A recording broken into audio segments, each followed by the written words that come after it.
But today I'm going to talk to you about, I'm going to draw a pretty picture, and I'm such an artist, so get ready.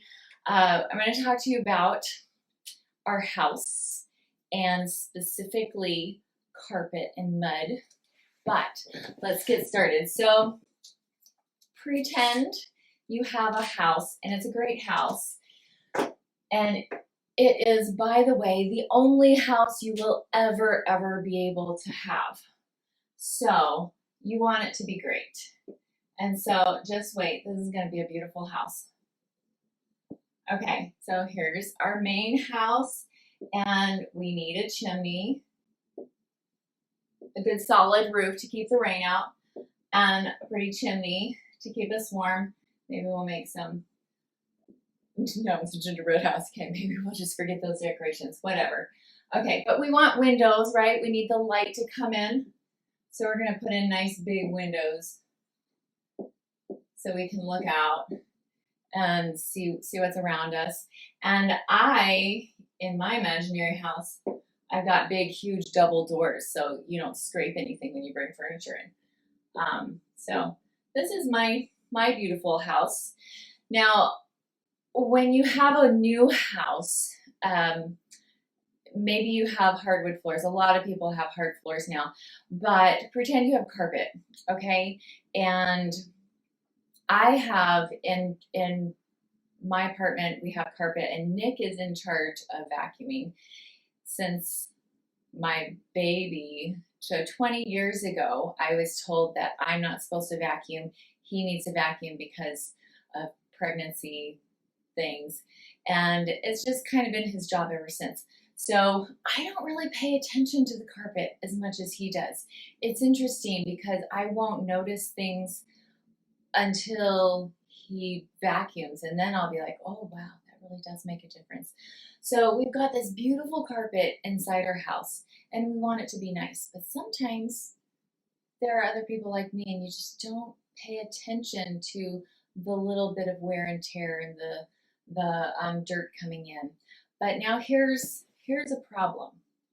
In front of your beautiful house with your nice new clean carpet, you have this mud puddle. And we're going to color that black because yuck, that's yucky mud. And people keep tracking this mud into your house. And maybe you're aware of it. Maybe you don't like this mud. Maybe you see that it's damaging your carpet, but maybe you don't. Maybe you're too busy. Maybe you've got other things to do and you don't see that this mud is getting tracked into your house all the time. And maybe because it's so many people or so much going on, you're a busy person, so you go in and out of your house a lot. Maybe there's a mud puddle around the back door as well. So over time,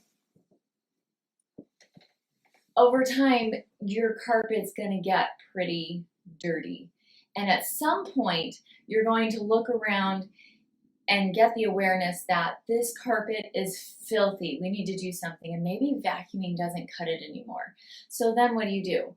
You either are the resourceful person and you don't want to spend the money on a professional, so you're going to go get a rug doctor, and or maybe you're even more resourceful and you're going to research what at-home carpet cleaner is the best. Maybe you borrow one from your sister or a friend that has a good carpet cleaner. But what you're going to do is clean the carpet best you can. Sometimes after all we've done and we've cleaned the carpet and we've scrubbed and we've tried to get the stains up, it's time to call on a professional, right? I've called in a professional carpet cleaner a number of times. And isn't it great and amazing after they get the carpets cleaned and you look around, you're like, oh, this is so nice. It's just like it was before. And I'm always surprised at the things that they can get up. And then, but here's the problem. So now you have this nice, beautiful carpet in there. What is going to happen if you keep coming in through the door, tromping through this mud puddle, and then walking through your house? It's not going to last very long. You're going to get it stained up pretty quickly again, unless you have the awareness to take your shoes off. Not just awareness, but the what's the word? The strictness. You're the type of person that's going to be disciplined. The discipline to take off your shoes at the door and not allow that mud outside to get into your house. Sometimes other people come in and track the mud in. If you have animals, that happens, or children, or a spouse. Sometimes other people track mud into your house, and then you have to get it cleaned again. So there's another solution. You could, where's my, oh, here's, I didn't, let's make a beautiful cloud up here too, because it's a nice day.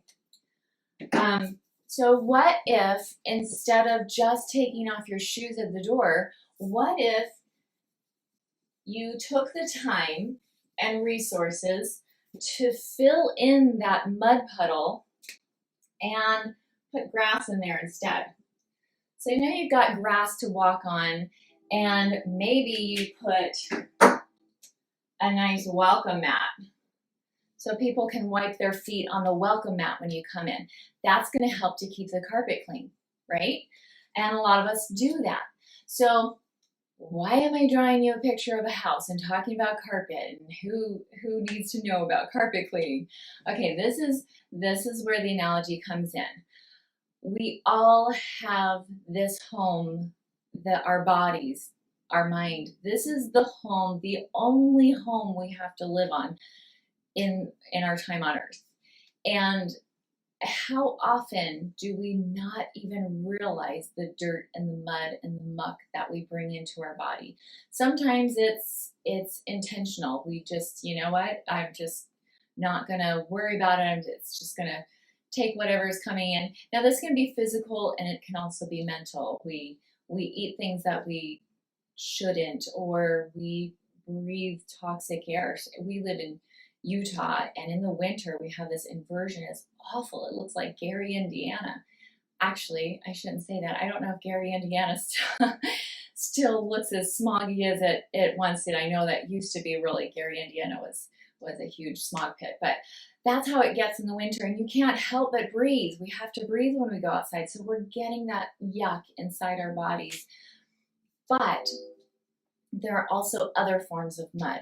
There are the shows that we watch, the music we listen to, the sometimes abusive language that other people give to us. And sometimes the worst mud of all is what we give to ourselves, our own internal voices that constantly batter us with negativity and muddy, murky feelings and comments. So what do we do about that? How do we clean up the carpet? Sometimes you're a resourceful person and you don't want to spend the money on a professional, or maybe you don't have the money to spend on a professional. Maybe you don't have insurance that will pay for a good doctor or a therapist. And so you go do the research, you go online, you listen to podcasts, you read a book, you talk to friends. Maybe you hire a mentor or a life coach or something like that. Those are all going to be ways to clean up the house. Maybe you have to have something big. Maybe you need a complete overhaul with your carpet because you completely destroyed it. We have doctors that can replace your kidneys, replace your liver. We have all kinds of things, different therapies, chelation, and things to remove the toxins in our body. And we also have therapies that can remove the mud in our mind. Maybe you're doing, what is that new one? Ketamine treatments, or other kinds of things that you can really go in and reprogram your mind and release all the mud that's in there. But here's the thing. If you still have that mud puddle right outside your door and you're going to go tromping through it, it's still going to get muddy again. So we need to learn the processes that figuratively take the boots off, take the shoes off at the door, so we do not allow the mud to come into our mind, to come into our body. And even better, you fill in the mud puddle in the first place. Now, those are things like if we take the shoes off, those we call let go techniques. There are lots of let go techniques where you learn how to, one of them is just breathing. You have an emotion come in and you take the time to breathe and move through it and release. That's a release technique that I can get into in more detail later. But this, I'm just sharing the concept of why it's important that we be aware and find ways, seek out methods to keep our minds and our bodies clean, because it is so important. This is the only house we have. We can't go trade up. I know a lot of times I've been in people's apartments or homes that they rent, and I'll go to take off my shoes and they're like, oh, don't worry about it, it's a rental. And I think you still have to live there. You're still living there. So why not keep where the space that you're living as clean as possible so that you feel as good as possible? Same goes with your mind and your body. We want to keep them as clean as possible. And it starts with awareness. So that's the one thing I want to share today, is just the awareness that there are things out there in our environment that brings figurative mud into our mind and bodies. What are those? If you just start to become aware and watch for it, you'll see it everywhere. You'll realize what your own triggers are, and you'll realize what is a way to stop that from coming in. Take off those muddy shoes. I'm not letting that into my mind. I'm not going to let that into my body. And so later on next week, I just wanted to touch on that briefly. Next week, I'll get into one of the methods that I use. There's tons, like dozens of methods that I use to keep my mind and my body clean. And you know what? You're still going to get dirt. We still have to vacuum, right? Even though we take our shoes off, we have, if you've ever had one of those, anybody nice enough to let one of those Rainbow or Kirby salespeople into your house, they'll show you the gross, the dust mites and the skin that falls off. So it may not just be you're tromping mud into your house. It just happens living in life. So it is a good idea to have practices that you can regularly release the toxins and that are coming into your mind or your body, so that you keep yourself at optimal health, body and mind, and keep that house that your soul is living in clean as possible. I'd love it if you would share any methods that you have. Is this something you're even thinking of? Is it on your plane of awareness, or is this a new concept? Are you thinking, oh, what? I need to pay attention to. I know that for years we've heard, at least I have, that, you know, what you put into your head matters. Don't let your head be a garbage can, things like that. Music. I used to get music when I was a teenager all the time. People, watch the music you listen to. It's going to affect your mind. It really does. But it's more than that. It's so much more than that. And over time, I want to share with you some of the things that get a little deeper into things you don't think about, like our thoughts that we don't think we can control, or circumstances that we think, well, it's normal to feel angry. It's normal to be upset.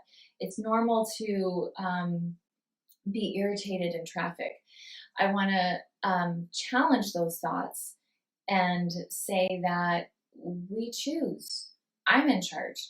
I don't know about you, but I have some control issues, and I may not be able to control anybody else on the planet, but I will control me. I want to be in control of what I choose to think, what I choose to react to, and how I choose to feel, because it's all a choice. And that's what I want to leave with you. But thanks you guys for watching, and I hope over time you learn something. Tell me what you think about my artwork. Great, isn't it?